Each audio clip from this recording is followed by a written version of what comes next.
Este es Sensor Studio. Vamos a actualizar el resumen de la situación de guerra en Medio Oriente. Este es el resumen de la situación al 14 de mayo. Según los informes, en el Parlamento de Irán se está preparando un proyecto de ley que incluye el pago de 87.000 millones de wons si se asesina al presidente Trump.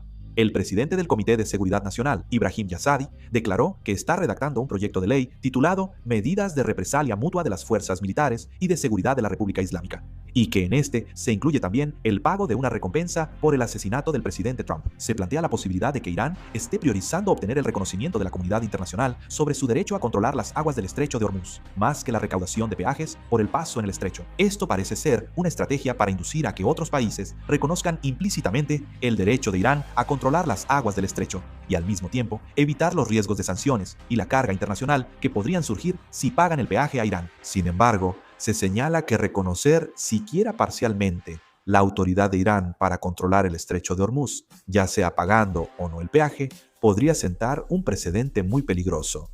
Irán ha afirmado que puede cobrar peajes a los barcos que cruzan el estrecho de Hormuz, pero aún no está claro cuántos barcos han pagado realmente estos costos. La revista especializada en transporte marítimo, Lloyd's List, informó que para finales de marzo de 2026, al menos 2 barcos pagaron el peaje. Sin embargo, las autoridades iraníes declararon que hasta el 16 de abril aún no se había cobrado ningún peaje. Posteriormente, Irán anunció oficialmente que hasta el 23 de abril recibió por primera vez el peaje. Al mismo tiempo, parece que Irán está ofreciendo exenciones de peaje a los llamados países amigos. Esto puede interpretarse como que los barcos que se dirigen a países que adoptan ciertas acciones o posturas diplomáticas aprobadas por Irán pueden cruzar el estrecho sin sanciones especiales. El ministro de Relaciones Exteriores de Irán, Abbas Araghchi, mencionó el 26 de marzo que China, Rusia, India, Irak y Pakistán son países amigos y declaró que los barcos de estos países pueden cruzar libremente el estrecho. Además, se sabe que Malasia y Tailandia también tienen permitido el paso a través de acuerdos separados. De hecho, la mayoría de los países como India, Rusia, Malasia, Pakistán y Tailandia actualmente no pagan tarifas de tránsito adicionales.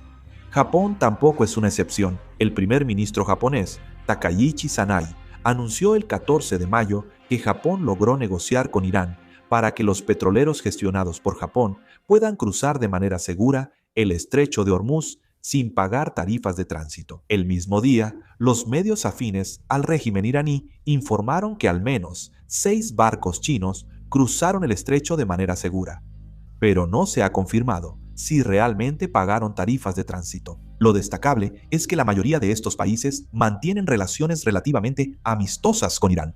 En particular, Japón ha desempeñado durante mucho tiempo el papel de mediador entre Estados Unidos e Irán. Al final, se analiza que la razón por la que Irán exime del pago de peajes a los llamados países amigos no es simplemente para ganar dinero, sino como una estrategia para inducir a cada país a seguir las regulaciones de tránsito de Irán y como resultado, hacer que reconozcan de hecho el control y la soberanía de Irán sobre el estrecho. Parece que Irán actualmente está más enfocado en establecer sus propias regulaciones de tránsito en la comunidad internacional que en cobrar peajes. Se analiza que, a través de esto, Irán intenta crear la imagen de que son actores razonables y que mantienen el estrecho abierto libremente siempre y cuando se cumplan ciertas condiciones.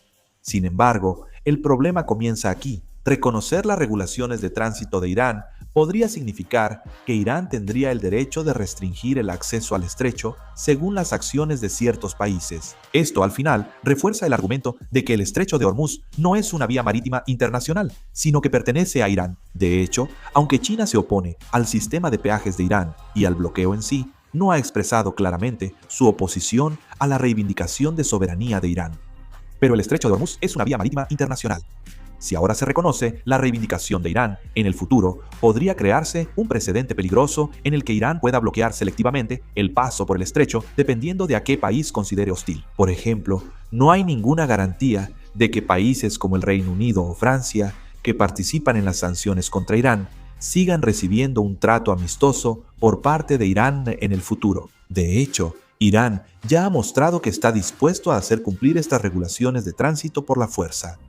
La Organización Marítima del Reino Unido informó que el 14 de mayo, a unos 38 kilómetros al noreste de Fujairah, Emiratos Árabes Unidos, anunciaron que el buque Huichan de nacionalidad hondureña, fue capturado por fuerzas que se presume son iraníes y se dirigió hacia aguas territoriales de Irán. Ese mismo día, Reuters informó que Irán aparentemente atacó y hundió un carguero indio que se dirigía de Somalia a los Emiratos Árabes Unidos en el estrecho de Hormuz, cerca de Omán. Sobre esto, el ministro de Relaciones Exteriores de Irán, Abbas Araghchi, enfatizó que el estrecho está abierto a todos los barcos comerciales, pero que deben cooperar obligatoriamente con la Marina iraní. Al final, si la comunidad internacional sigue permitiendo estas regulaciones de tránsito de Irán, se podría crear una situación en la que Irán pueda bloquear el paso de ciertos barcos o países por el estrecho según su propio criterio en cualquier momento. Esto está generando una creciente preocupación de que no solo Estados Unidos, sino también el comercio marítimo mundial y el orden comercial internacional puedan verse gravemente afectados. Se sabe que las empresas chinas han estado discutiendo con las autoridades iraníes la venta de armas utilizando terceros países como intermediarios. Sin embargo, aún no está claro hasta qué punto los funcionarios del gobierno chino han aprobado estas transacciones de armas y el posterior transporte de las mismas. Esto fue reportado el 13 de mayo por el New York Times, citando a funcionarios del gobierno estadounidense. Las autoridades estadounidenses no revelaron qué tipo de equipo militar discutieron específicamente las empresas chinas con la parte iraní. Sin embargo, varios informes anteriores al inicio de la guerra ya habían sugerido que Irán estaba tratando de adquirir misiles portátiles, tierra-aire y misiles antibuque de fabricación china. Además, la parte estadounidense explicó que entre los países considerados como rutas de tránsito para el transporte de armas, al menos uno de ellos es un país africano. China ha proporcionado recursos que apoyan el fortalecimiento de la capacidad militar de Irán, tanto en esta guerra como en casos anteriores. China proporcionó precursores de combustible para misiles para apoyar la reconstrucción de la fuerza de misiles de Irán después de la guerra entre Israel e Irán en junio de 2025. Además, se informa que en la guerra actual, China también ha proporcionado a Irán información satelital sobre instalaciones militares estadounidenses en la región de Medio Oriente. En particular, el gobierno chino controla de manera muy estricta la exportación de suministros militares y bienes de uso dual, operando un sistema en el que la aprobación directa es necesaria. Por eso, se considera poco probable que las empresas chinas hayan exportado equipos militares por su cuenta sin la aprobación expresa del gobierno. Sin embargo, se sabe que dentro del propio gobierno estadounidense hay diferentes opiniones sobre si estas armas ya han sido transportadas a través de un tercer país. El New York Times informó que hasta ahora no se ha confirmado ningún caso en el que armas de fabricación china hayan sido utilizadas en ataques contra las fuerzas estadounidenses en esta guerra. El Comando Central de Estados Unidos anunció que, desde el 13 de abril, cuando comenzó la operación de bloqueo estadounidense, hasta el 14 de mayo, la Marina de los Estados Unidos desvió la ruta de un total de 70 barcos, de los cuales 4 fueron neutralizados. Si recibimos más noticias en el futuro, crearé y subiré un video al respecto. Con esto concluyo el video. Gracias. ¿Ya?